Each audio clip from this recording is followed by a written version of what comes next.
माता चो त पियो मदीन जो मुहाणो रुगो छितो थियो हो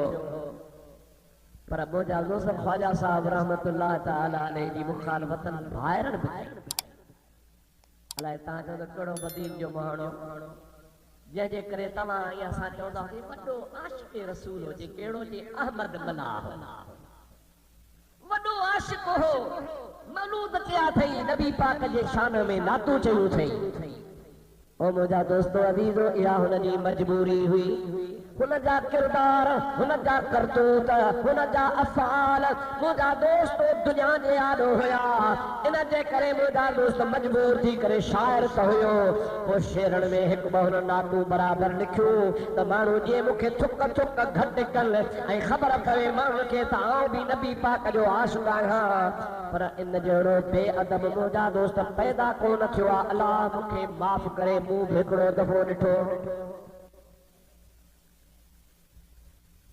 मदीन में मुझो दोस्त हो मुसा गड पढ़ियो हो छेड़े तई मुसा आखिरी किताब पढ़ी दस्तार दरगाह शरीफ दे कईसो दस्तार खां पोइ मूंखे दावत करे पंहिंजे ॻोठ वठी वियो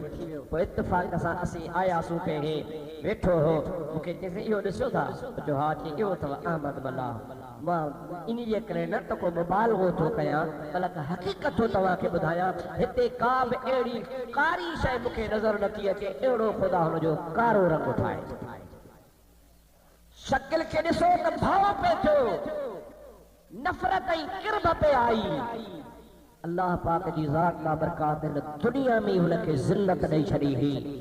अल्लाह पाक जे बाननि जोजन में ख़ुदा जे इश्क़ ऐं मुहबत जो नूर हूंदो आहे भले सांवरा हुजनि पर ख़ुदा ताला हुन में निमक रखंदो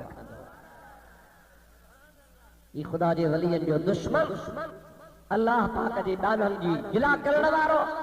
इहो वाहिद माण्हू हो जंहिं असांजे सिंध में इहो फितरो उथारियो माज़ अल्लाह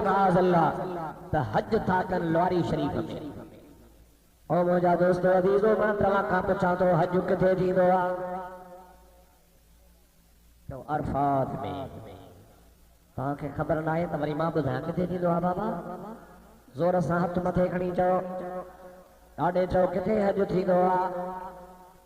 लवारी शरीफ़ में हज यो अल्लाह पाक जे बाननि खे मुंहिंजा दोस्त अज़ीज़ माण्हुनि खे नफ़रत ॼाणण जे लाइ हुनजो हरबो हलायो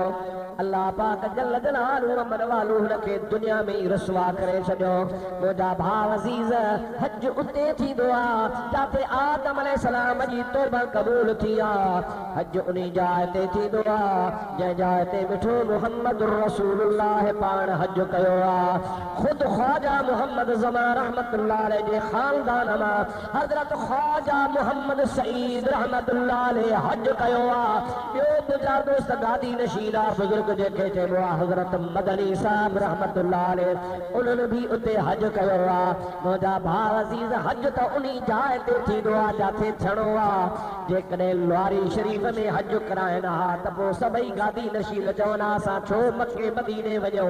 इते हज कयो पर अल्लाह जा वली पाण पंहिंजा मुरीद जमात वठी मके पाक वया काबतुल्लाह जो तवाफ कयाऊं अरफात में हज अदा करे मलाह जे मुंह ते धांगी घुमाए चयूं